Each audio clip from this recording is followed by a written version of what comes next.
কি সুন্দর কোরআনের পাখিরা হাফিজে পড়তেছে। তাদের উপরের সিলিংয়ের অবস্থা খারাপ, দেখেন আপনারা।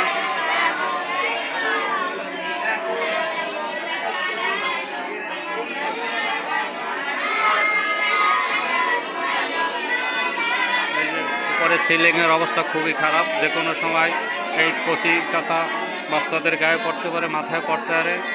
এই দেখেন।